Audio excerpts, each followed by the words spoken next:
Yo, what's up, future Canadian car owners? Olumide here, and let's be real, buying your first car is exciting, but insurance? Not the most thrilling topic. But hold up, before you skip this video thinking it's just another boring insurance ad, trust me on this one.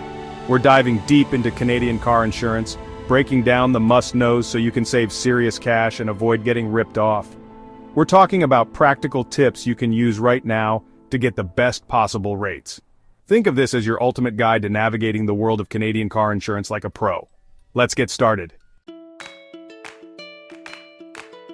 Alright, first things first, never, and I mean never settle for the first insurance quote you get. It's like walking into a dealership and paying the sticker price without negotiating, a big no-no. Think of insurance quotes like shopping for, I don't know, a new phone. You wouldn't buy the first one you see without comparing prices, right? Same goes for insurance. Jump on aggregator sites like RateHub or lowestrates.ca. These platforms are your secret weapon. They gather quotes from multiple insurance providers so you can see all your options in one place and snag the best deal. Trust me, a little comparison shopping can save you hundreds of dollars each year. Now, let's break down the different types of coverage. In Canada, basic liability insurance is mandatory. This covers damages or injuries you might cause to others if you're in an accident. Think of it as the bare minimum to legally drive. But here's the thing, basic coverage might not cut it, especially if you're driving a newer car or one that's financed. If you get into an accident, you want to be fully protected, right? That's where collision and comprehensive coverage come in. Collision covers damage to your own vehicle in an accident regardless of who's at fault. Comprehensive, on the other hand, covers non-collision incidents like theft, vandalism, or that time a rogue hailstorm decided to dent your car. Okay, this one's cool. Ever heard of telematics? It's basically like having a personal driving coach in your car, but instead of yelling at you for speeding, it rewards you for good driving. Companies like Ajusto or MyDrive use telematics to track your driving habits. They monitor things like speed, braking, and even the time of day you drive. Drive safe and responsibly, and boom. You'll be rewarded with some sweet discounts on your insurance premiums.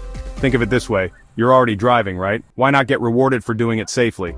Plus, it's a great way to build good driving habits. Chapter 4, Deductibles, Finding the Sweet Spot. Alright, let's talk deductibles. This is the amount you pay out of pocket if you need to make a claim before your insurance kicks in. Here's the deal, a higher deductible usually means a lower monthly premium. Sounds tempting, right? But hold up.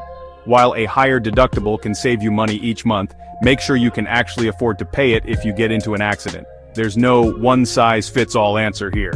It all comes down to your personal financial situation and risk tolerance. Alright, listen up. Insurance companies offer a surprising number of discounts. But here's the catch. They don't always advertise them. It's like a secret menu at your favorite restaurant. You gotta know what to ask for. Did you take a defensive driving course? Are you a student? Do you have a squeaky clean driving record? Maybe you just don't drive that much. Whatever your situation, make sure to ask your insurance provider about potential discounts. You could be leaving serious money on the table. Some discounts can knock off a significant chunk of your premium. We're talking up to 25% in some cases. That's huge. This one's crucial. When you're filling out that insurance application, honesty is not just the best policy, it's the only policy. Never, ever lie on your application. It might be tempting to fudge some details to snag a lower premium, like underestimating your annual mileage or forgetting to mention that minor fender bender you had a few years back. But trust me, it's not worth the risk.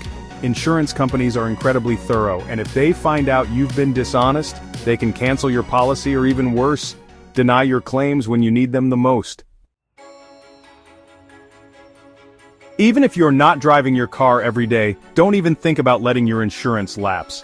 It might seem tempting to save a few bucks by suspending your coverage if you're away on a long trip or not using your car for a while. But here's the thing. Insurance companies see gaps in coverage as red flags.